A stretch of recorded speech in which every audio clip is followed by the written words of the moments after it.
Good day, friends. Miloa here.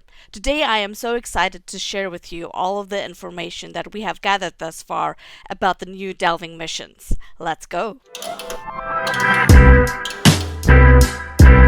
Before we dive in, I want to thank Belnavar and Crell for all the hours they put in this week to create an amazing spreadsheet that contains all the details you'd want to know about the new delving missions that was released with Before the Shadow.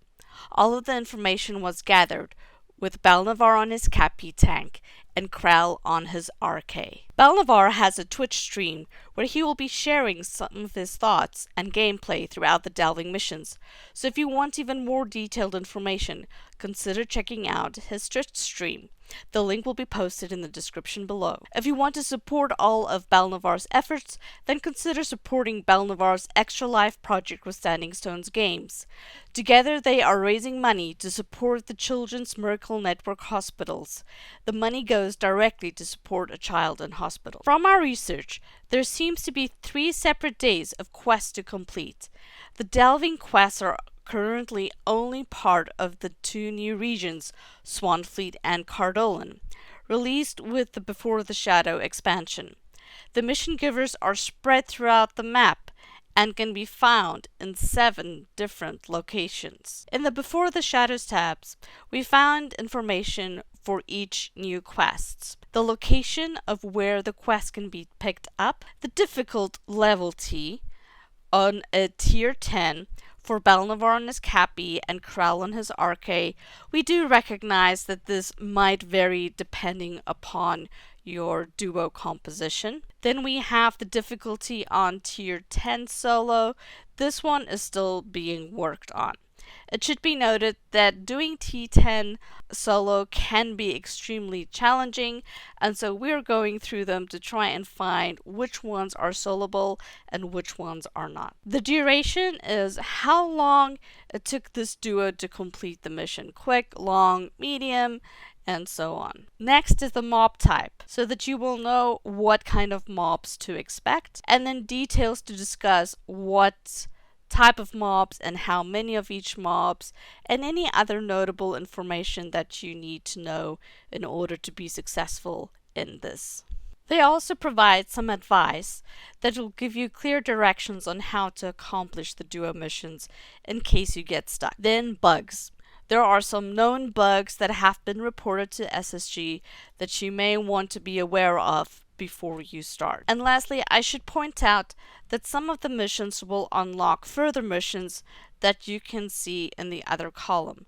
So for example, this quest here, line 20, which is Troubled Waters, unlocks only after doing Shadows in the Grave Flood from the same day, which is this one.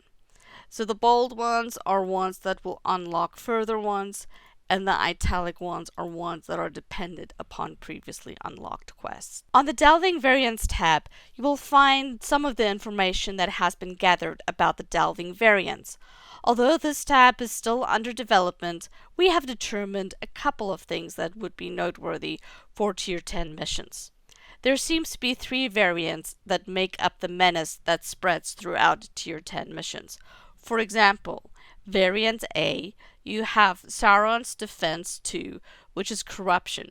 It applies to reflect damage of 5 to 10% on the mob, and it spreads if it is removed, and it can stack multiple times, and it reapplies over time. Really, you cannot remove this corruption. It's just going to cause a lot of problem, so be sure that you aren't using your corruption removal skills when you're doing Variant A.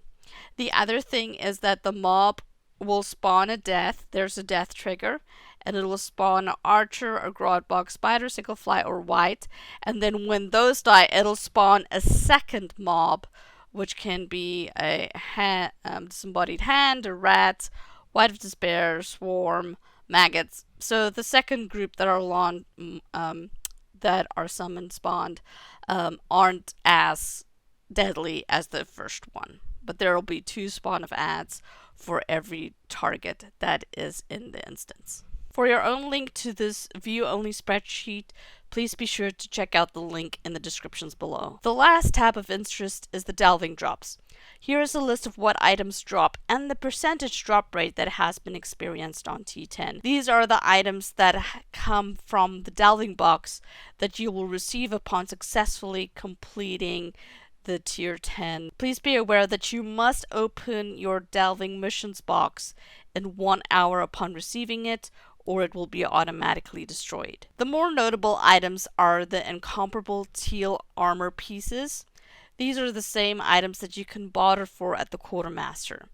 Winter Delver's Essence box, also teal and gold traceries for your weapons. The Gundabad Heraldry traceries also drop from here, and then more rare would be the gold cloak, the mithril cloak thread. Running tier 10s is the quickest way for you to get the gear that you might want without having to grind hours of missions to build up enough writs in order to barter for those items. If you have any questions or feedback about this spreadsheet, please drop your comments below and we will get back to them as soon as we can. I will be doing a gameplay walkthrough of all of these missions in the coming weeks, so be sure to keep your eye out on that. Hit the like, subscribe, and notification buttons at the bottom so that you know when those guides are coming out.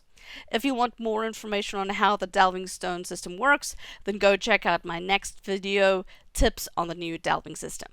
This show is possible because of your support and encouragement. Become a patron and get access to more amazing content and see your name here in the credits. Thanks for watching.